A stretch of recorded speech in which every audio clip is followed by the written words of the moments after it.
বর্ধমানের Renaissance township থেকে ধৃত হামিম মণ্ডল এবং অর্পিতা সরকারকে নিয়ে সাংবাদিক বৈঠক। একাধিক গুরুত্বপূর্ণ তথ্য তুলে ধরল পশ্চিমবঙ্গ পুলিশের স্পেশাল টাস্ক ফোর্স। এসটিএফ এর আইজি গৌরব শর্মার দাবি, তদন্তে পাকিস্তান ভিত্তিক জঙ্গি সংগঠন জৈশ-ই মোহাম্মদের সঙ্গে যুক্ত চক্র শাহজাদ ভাট্টি গ্যাং এবং আইএসআই ঘনিষ্ঠ একাধিক ডিজিটাল হ্যান্ডেলের সঙ্গে যোগাযোগের সূত্র মিলেছে।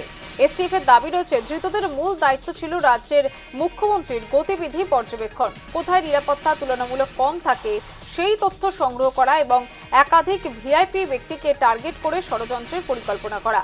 পাশাপাশি হাওড়ার এক রাজনৈতিক ব্যক্তিত্বের ছেলেকে হানি ট্র্যাপের মাধ্যমে অপহরণের ছক এবং দিল্লির যন্তর মন্তরে পরিকল্পনা, সেখানে একেবারে নাশকতার একই সঙ্গে তদন্ত উঠে এসেছে একাধিক তথ্য। হামিমের মোবাইল, ল্যাপটপ সহ একাধিক ইলেকট্রিক ডিভাইস বাজেয়াপ্ত করেছে ফরেনসিক বিশ্লেষক। চলছে ইতিমধ্যেই। এসটিএফ স্পষ্ট জানাচ্ছে, তদন্ত এখনো প্রাথমিক পর্যায়ে। পাকিস্তান যোগ, আন্তর্জাতিক যোগাযোগ এবং সম্ভাব্য নাশকতার পরিকল্পনা সব দিকই খতিয়ে দেখা হচ্ছে। বর্ধমানের জঙ্গি যোগ মামলায় ধৃত হামিম মণ্ডলের ঘনিষ্ঠ সহযোগী তার বান্ধবী এবং গ্রেপ্তারের পর বর্ধমান থানায় নিয়ে আসা হয় তাকে। শনিবার তাকে বর্ধমান আদালতে পেশ করে বেঙ্গল এসটিএফ। এদিকে হামিম মণ্ডলের গ্রেপ্তারের ঘটনায় সড়ক মন্ত্রী অগ্নিমিত্রা পাল সেখানে বর্ধমানে জৈশ-ই মোহাম্মদের সঙ্গে মামলায় বড় দাবি এসটিএফ এর। হামিম এবং অর্পিতাকে নিয়ে এসটিএফ এর সাংবাদিক সম্মেলন। ধৃতদের মূল দায়িত্ব ছিল রাজ্যের মুখ্যমন্ত্রীর গতিবিধি পর্যবেক্ষণ। These kind of terrorist and anti-national elements have been encouraged by, these Mamata Banerjee TMC kind of parties. AAP, Kejriwal's party. These kind of, they are not with the students. They are afraid that Mananiya Pradhan Mantri Narendra Modi ji is taking Bengal and taking India forward. So basically, it's a facade. Actually, it is they are instigating the students to go ahead with anti-India movement because they are afraid that India is going forward under Narendra Modi ji's rule. Otherwise, you tell me, why would these kind of slogans come from a students' movement about NEET? Kashmir ko azad karo, 370 वापस karo. Why? What is the connection between NEET and Kashmir ko azad karo?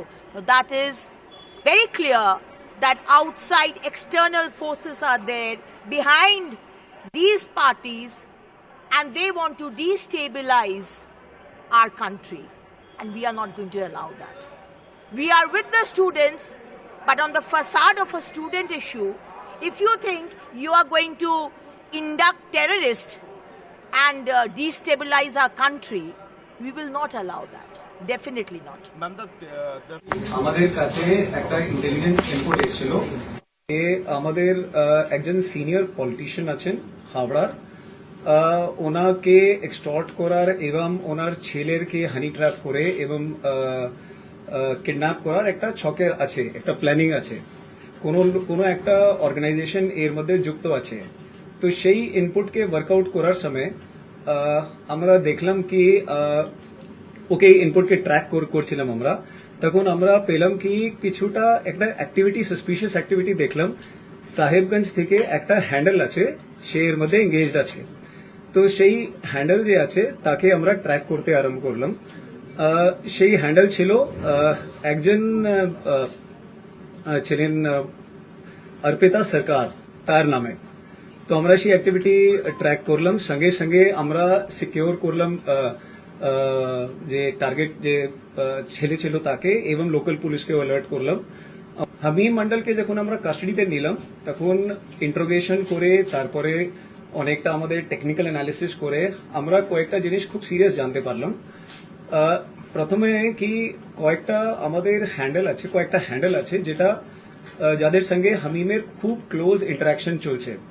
সেই হ্যান্ডেলের নাম আছে রানা, একটা ছিল উজায়ের, একটা ছিল আবি জট 333 হামাদ। এইরকম কয়েকটা হ্যান্ডেল সঙ্গে ওর 2-3 মাস আগে ইন্টারাকশন স্টার্ট হয়ে কমিউনিকেশন ডিটেলস মধ্যে যখন আমরা গেলাম তো আমরা দেখলাম কি এই হ্যান্ডেলস পাকিস্তান থেকে অপারেট হচ্ছে, और शहजाद भट्टी গ্যাং যে আছে তাদের সঙ্গে, शहजाद भट्टी গ্যাং যে পাকিস্তান থেকে অপারেট হয় তাদের সঙ্গে যুক্ত আছে।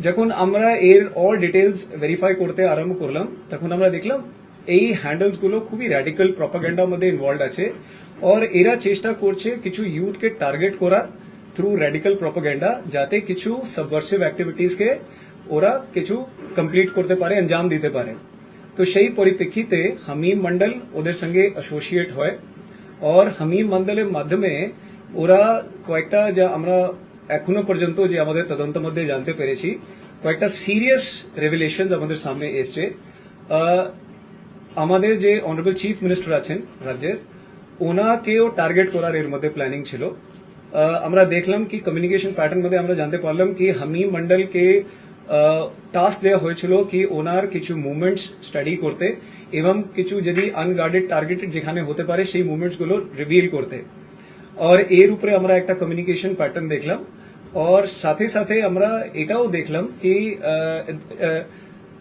দিল্লিতে যে আমাদের যে যন্তর মন্তরে যে রিসেন্টলি স্টুডেন্ট প্রোটেস্ট হলো সেখানে দেওয়ার আস্কিং হিম কি ও পুলিশ ইউনিফর্ম কোনো মতো অ্যারেঞ্জ করে ওখানে গিয়ে একটা কোনো নাশকতার একটা প্ল্যানিং ছিল কোনো একটা ডিস্টারবেন্স ক্রিয়েট করার প্ল্যানিং ছিল তার ছাড়াও আমরা দেখলাম কি কয়েকটা আরো এদের প্ল্যানিং মধ্যে ছিল যের মধ্যে কিছু পুলিশ পার্সোনালস কিছু পলিটিক্যাল পার্সনস আর এরকম কিছু টার্গেটস গুলো ঠিক করা হচ্ছে আর এর মধ্যে পুরো র্যাডিক্যাল প্রপাগান্ডা ইনভলভ ছিল এদের মধ্যে ব্রেন ওয়াশিং ইনভলভ ছিল হামিম মন্ডল একটা যে আমি অরিজিনালি যে বললাম যেখান থেকে আমরা স্টার্ট করেছিলাম এই পুরো লিডস পেয়েছিলাম সেখানে কি আমরা পেয়েছিলাম কি Hamim Mondal was actually they were trying to influence Hamim Mondal and Hamim Mondal was also actively involved in establishing the target of one honorable minister in Howrah.